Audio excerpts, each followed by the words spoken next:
Welcome to the Cash Flow Project Podcast. Are you looking to better your financial situation by increasing your cash flow? Too busy to hunt for real estate deals or don't know where to start? Then you're in the right spot.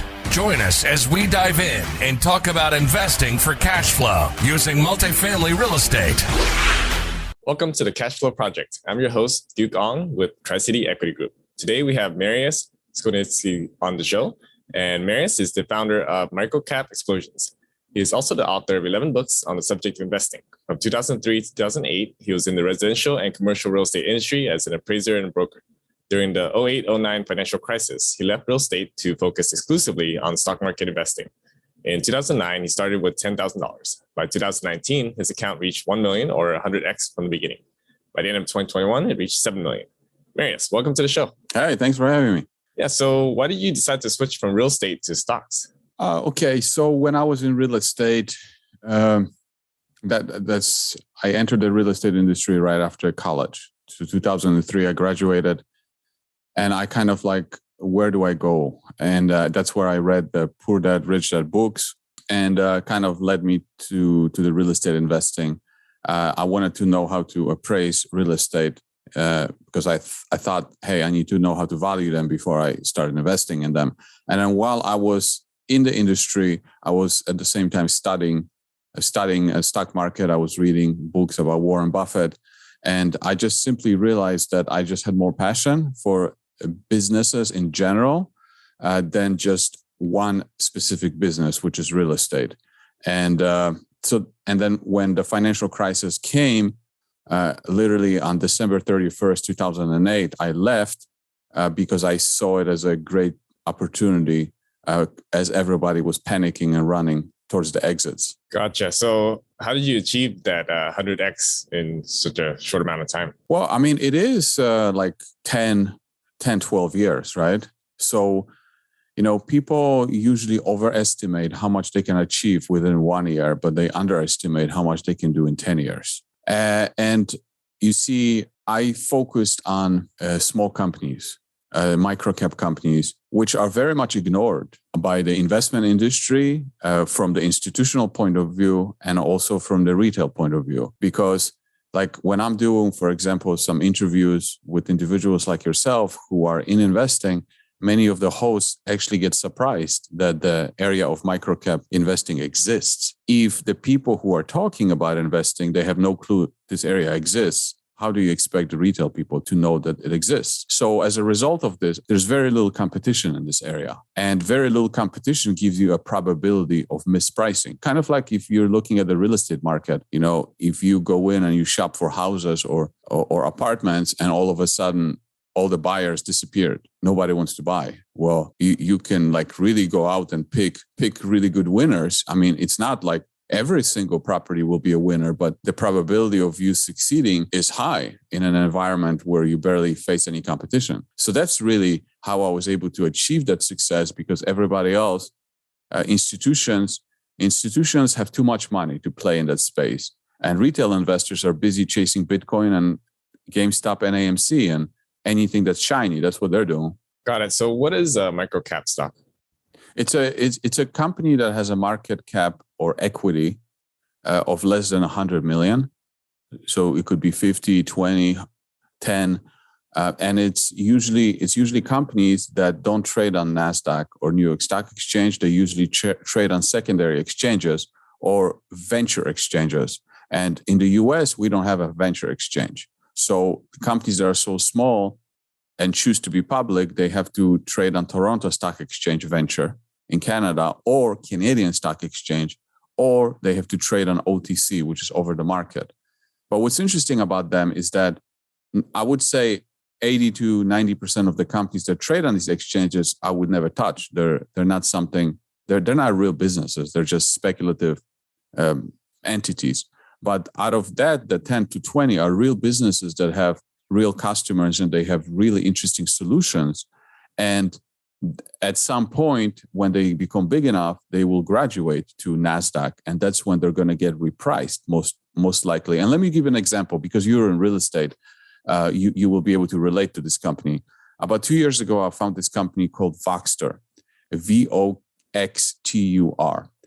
And what they're doing is they are improving the real estate appraisal space because, and that's just one business unit that they have. If you're in real estate, you know that the appraisal is the bottleneck of the transaction. It takes forever. It's a pain in the butt. There's not enough appraisers out there. And the average age of an appraiser is 62 years old. So the entire real estate transaction is being slowed down by the appraisal. And as you pointed out at the beginning, I used to be a real estate appraiser, so I know exactly what's going on in that space. And so that company has a technology called ANOW, which is like a appraisal management technology that helps appraisal management manage the workflow. So they don't do it on pen and paper. They are able to receive the appraisals, schedule the appraisals, and connect everything to the lenders. And that platform is absolutely exploding right now. UWM, United Wholesale Mortgage, signed up for that platform months ago. And now you have the biggest names in the industry that are testing or implementing the platform. And this is all happening while nobody in real estate has a slightest clue that this is what's happening in their own space, because that company is trading on TSX Venture. And in Q2, it's going to be on NASDAQ. But it's not like some kind of company that doesn't have revenues. They have $150 million worth of revenues. And they are revolutionizing this space, and they're making the appraisers faster, because not only do they help the appraisal management companies manage the workflow, they also make appraisers faster by injecting their appraisal reports with data so that they don't have to insert them individually, the address, zoning, and all that, and comparables. Everything is like inserted for them.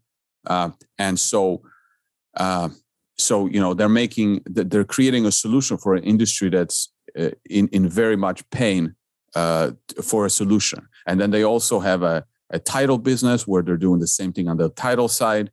They have a foreclosure business that helps banks process foreclosures. And then they just are in the middle of launching something very unique, which is a Voxter Wealth, which is almost like a brokerage platform where property managers or real estate lawyers will be able to access all the data for properties. So like, who owns the mortgage? How much is the mortgage? How much are the taxes? Like right now, all this data is scattered across and nobody knows who owns the mortgage, how much balance there is.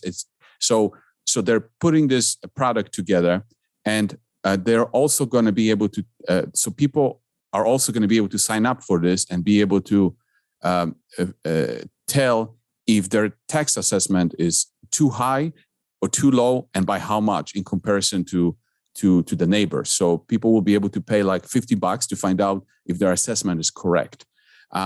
So it's like a game changer, because there's nothing like that in the market. And it's a company that's trading on a secondary exchange. Very few people know about it. I studied it in very much detail. I put like 1.5 million into it.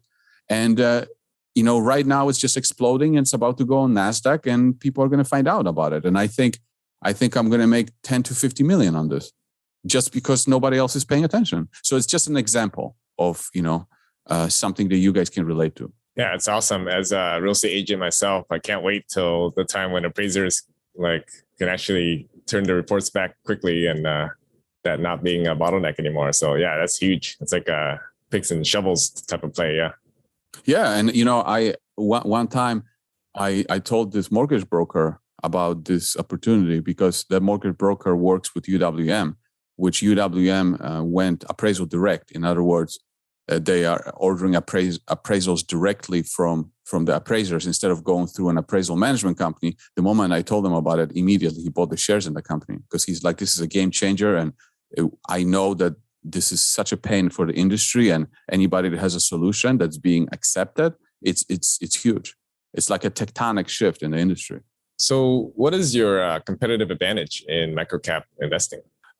You can actually get a informational advantage in that space, because when I do my research, there's no analyst coverage on most of these companies because they're too small. So when I research it, I will get on the phone to call the customers to call the employees, call the former employees to get a good picture of what the company is about, if the company is for real. I will talk to the customers and I'll see if, why are you buying from this company? What's so special about it? And things like that. So through my research, I'm able to get an informational advantage. If I did this kind of work on Tesla or Microsoft, it wouldn't make any difference because there's 60, 100 analysts covering this space. Everybody talks about these companies on a daily basis. You don't get any advantage. But with the smaller companies, you can get an informational advantage and you can pick up the phone and the CEO will talk to you.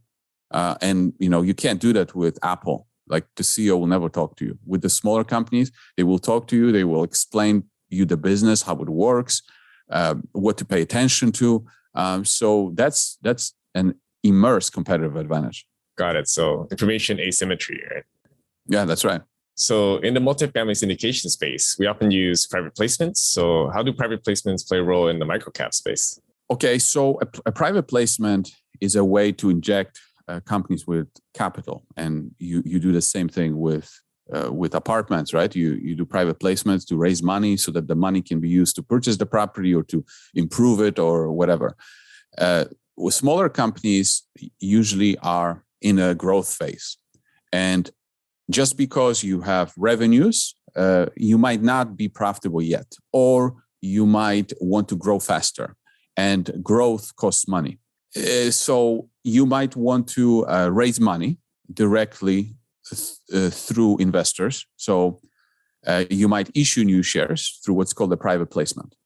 And my group, microcapexplosions.com, we participated in about 6 private placements with 4 companies, raising a total of $25 million. So when we buy those shares, the company issues the shares directly to us, and we wire them the money directly instead of buying the shares in the open market where another investor gets our money.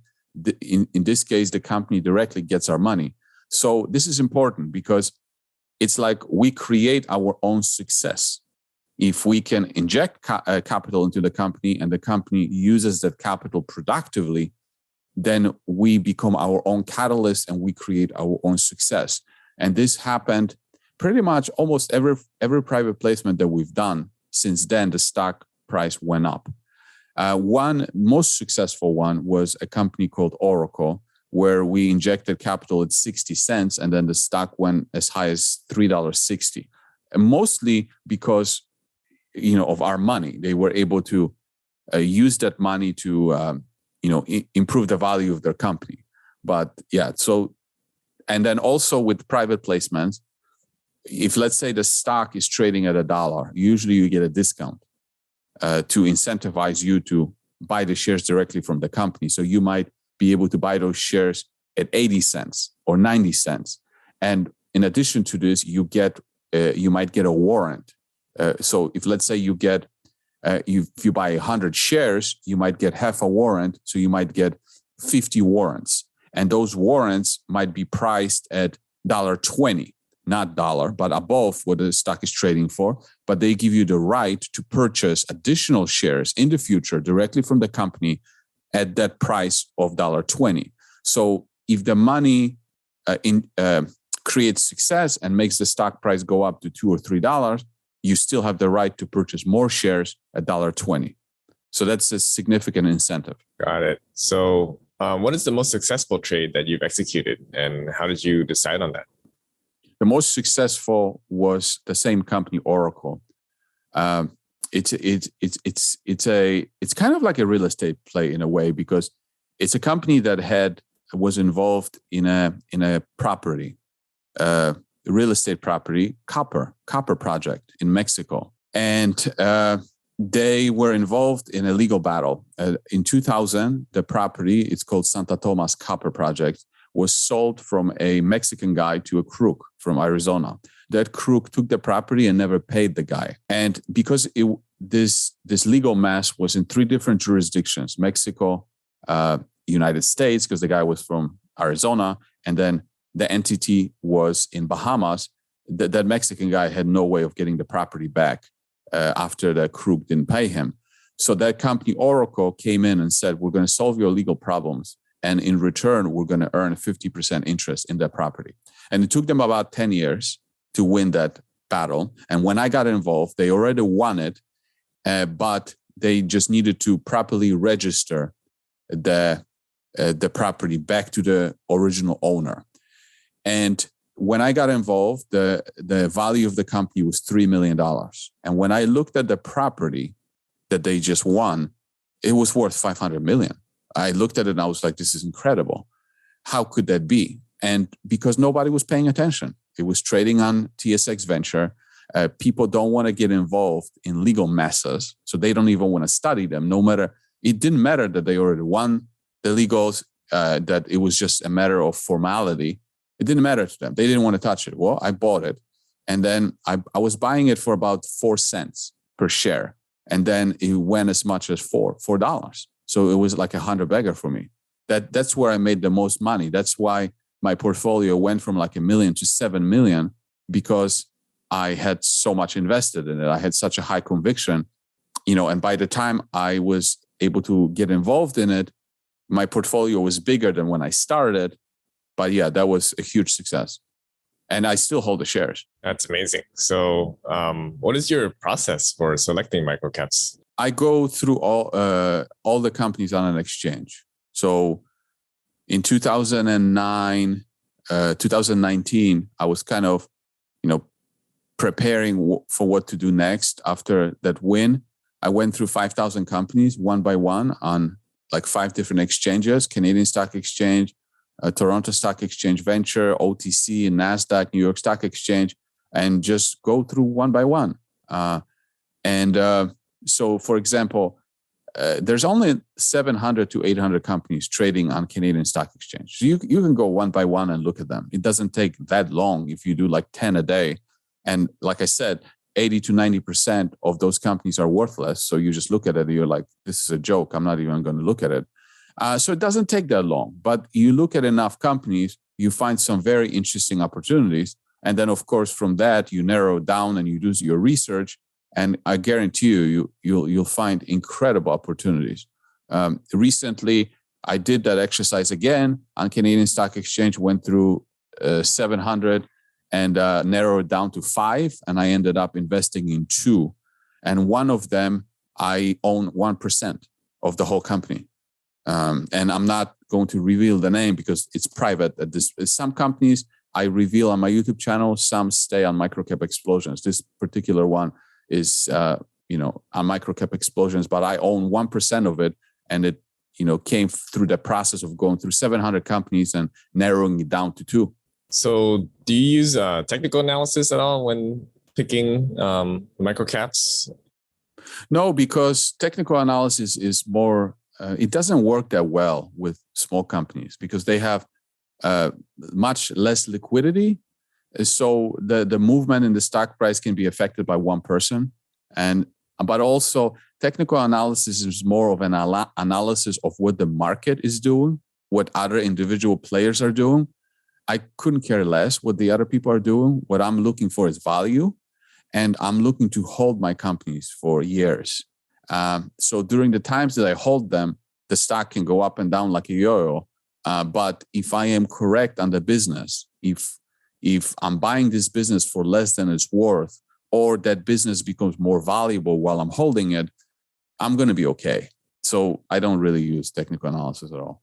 So what is your exit strategy? Well, when I buy them, and the exit strategy might be when they go up 10x or 20x, I might loosen up a little bit. Or the strategy might be that they will be bought out by a bigger player, or they will go to NASDAQ and they will get repriced and recognized because investors on NASDAQ appreciate more those kinds of companies. You see, the companies that are trading in Canada, because US doesn't have a venture exchange.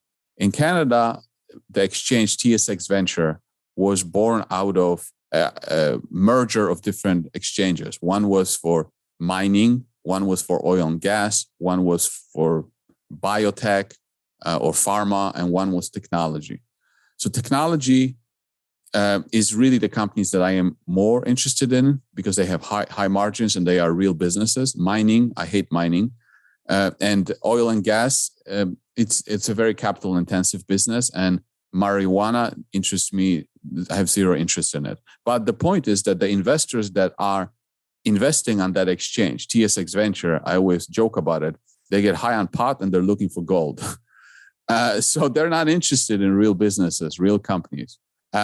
So not only 99% of US investors don't know these exchanges exist, the people that are on that exchanges are high on pot and are looking for gold. So like I can really find those gems when nobody's looking at them.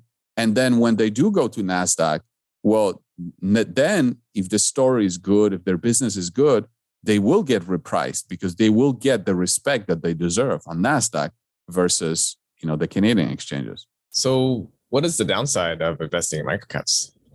The volatility. Volatility is the biggest risk because you might buy your position and it might take you 2 weeks to buy it, depending on how much money you have because of the liquidity. You might go and take a shower and be down 30% by the time you return because John from North Carolina or from Ontario, Canada, decided to dump his entire position and has no idea how to sell microcaps. So it's not for everybody. It's you have to have stomach for volatility and you have to pay attention to the businesses versus the stock price. When the company that I told you about, Oracle, when I bought it for 4 cents and then today it's like at $2, but it reached close to $4. When I bought it at 4, I will never forget this. It went up to like 8 cents within like 2 months. And then while I'm on the phone with my friend, I saw it drop to 2 cents within minutes, like 75% down within minutes. And like most of my net worth was tied to it. So it's like, you have to not get a heart attack when that happens. And I knew that it was going to recover because it was crazy. But you have those situations where the sellers, they don't understand how to sell them. They don't use limit orders to sell them. They just dump the whole position at market order and there's no buyers or few buyers on the other side. The stock dumps very quickly and you have to live with it. Some people can't, so they should stay away from that sector. So how do you sell the microcaps, like using limit orders or various strategies? Yeah, you don't sell it all at once. Let's say if I have 1 million shares, I might sell 20,000 a day and just put it out at small amounts and say I will only sell this much at this price. It might take 2 weeks to liquidate a position. But for your limits, are you placing them at the same price or like at step ladder price, or how are you doing that? Sometimes I will place them, a little bit above the bid because you have a bid and ask, right? I don't usually, when I'm buying, I don't usually, play around with pennies. So if I want a position, I will go for the ask and I will pay whatever the seller wants. And if I sell, I might put it at the ask or I might go for the bid. At the end of the day, if I enter a position at $1 and I can sell it at 10, does it really matter if I sell it at 9.50 or 10.13? And nobody's going to ask me did you sell it at the ask or did you sell it at the bid? Like, who cares, right? So the strategy is mainly just to spread out the sells so that it doesn't create too much slippage, right?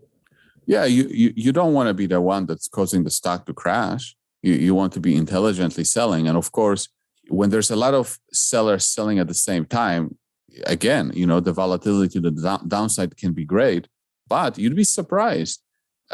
We have the current sell-off in the NASDAQ stocks, the growth stocks, they are getting absolutely destroyed. My microcap stocks are not getting destroyed. They're down a little bit, but not like to the tune of what you see some of the NASDAQ stocks down 70, 80, 90%. And because the owners of my stocks are not idiots, they know what they own. And those businesses behind those ticker symbols are real businesses. So the people tend to be smarter in them. But if I was invested in,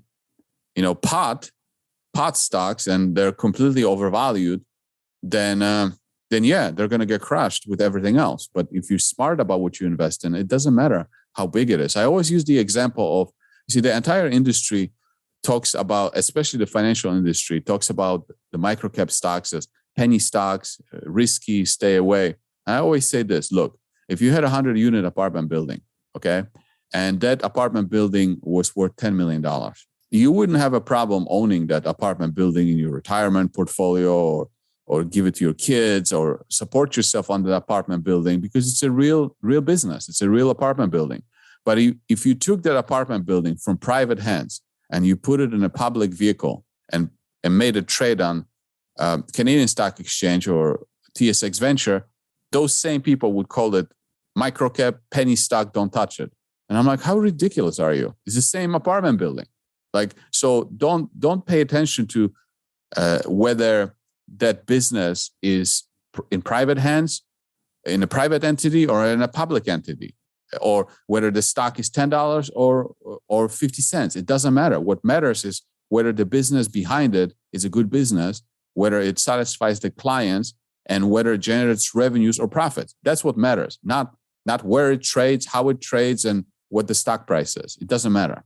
Got it. So we're recording this in mid-February in light of the recent CPI data coming in at 7.5%. What's your investment thesis in the long term? In relation to that inflation? Yeah, like your inflation hedge strategy. You see, what we don't know about the inflation is, inflation, people get confused about inflation. Inflation is not price increases. Inflation is an increase in the money supply. That's where inflation comes from. Inflate. Increase in the money supply. Now, increase in the money supply can and often does cause prices to increase. But today, prices increase not just for that reason. They increase for mostly three reasons: increase in the money supply, supply chain shortages, and also labor shortages. So how much of the price increases is caused by these factors, we don't know.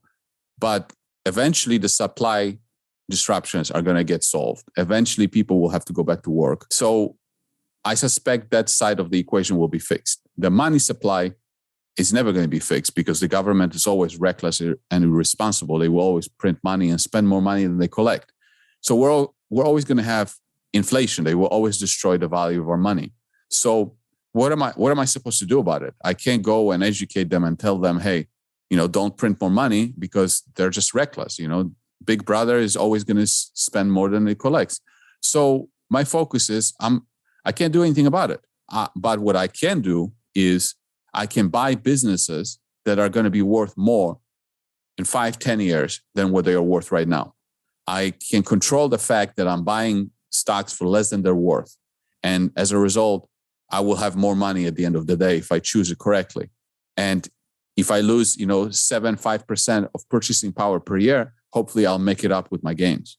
Got it. So let's transition to our fire round. What is the best investing book that you recommend? My books, for sure.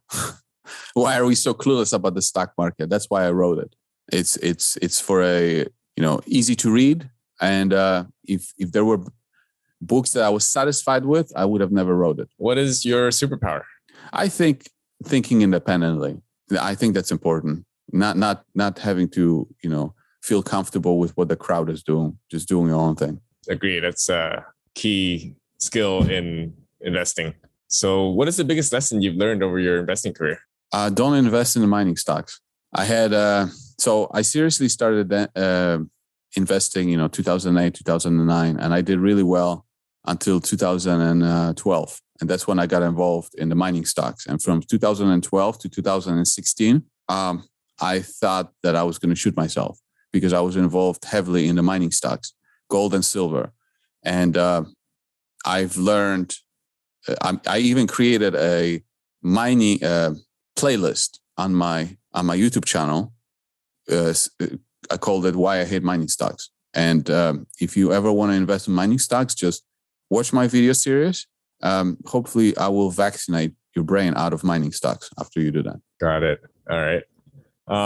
For the busy professional working towards financial independence, what advice do you have? If you want to, investing in the stock market can be a way to build wealth, but only if you do it properly. So I would suggest if you want to do it properly, learn about businesses. Learn how businesses operate. What makes a good business? What makes a bad business? What makes an average business? And learn the valuations matter. When you buy something, price is what you pay, value is what you get. And it doesn't take as much time as you think. So you can be a busy professional and you can do well, because most of the time that you spend in investing and making money is sitting on your ass and doing nothing. So if you're busy with your job, that's good, because it keeps you distracted from trading. The biggest money is made by sitting, not trading. So find the good ones, whether you find them on your own, you hear about it from me on a YouTube channel or MicroCap Explosions, whatever, or somewhere else. Finding great investment opportunities is half of the battle, but then sitting on them, that's even harder. I always say, I don't have a problem finding a 10-bagger. I can find you a 10-bagger every week, but that doesn't do you any good, because you have to sit on it and it takes years for them to turn into 10-baggers. Just like a child takes years to grow up. You don't create a 20-year-old by getting 9 women pregnant in 2 months, right? It doesn't happen. So, yeah. Yeah, great advice. I totally agree. So tell us more about MicroCap Explosions and how can our audience get in touch with you? Yeah, so microcapexplosions.com is a private membership website where I share my research of those microcap companies. And we bring in the CEOs, the management, to talk about those companies. Sometimes we have live calls. And then from time to time, we get involved in those private placements that I described. We just did one a couple of weeks ago where we injected the company with capital. But I would suggest, the first thing I would suggest you do if you want to follow me is just go to my YouTube channel. Take my name, put it into YouTube, find my YouTube channel, because I do cover 3 companies for free on the YouTube channel, and you would get to know me better and get to know the investment style. But I would say start with YouTube, and then if you think this is something for you, maybe get a couple of my books, read them, and then consider MicroCap Explosions. But you don't have to go straight into MicroCap Explosions. Just go on YouTube first. Got it. Thank you for all the alpha that you shared with our audience. I appreciate your time on being on our podcast. All right. Thanks for having me. If you're interested in investing with us, go to tricityequity.com to learn more. To connect with like-minded investors, join our Facebook group, Honolulu Multifamily, and more. If you found value in this podcast, please subscribe and give us a review on Apple Podcasts or Spotify. If you know anyone who might resonate with today's podcast, please share the episode with them. We're also super excited to share with everyone our upcoming conference, the Hawaii Millionaire Mindset Conference, The Blueprint. Come join top industry leaders for motivation, training, and lots of networking. This will be happening in beautiful Hawaii next year, July 21st to 24th, 2022. Early bird specials are happening now, so if you want the absolute best pricing, go to millionairesmindsetblueprint.com to find out more. See you next time.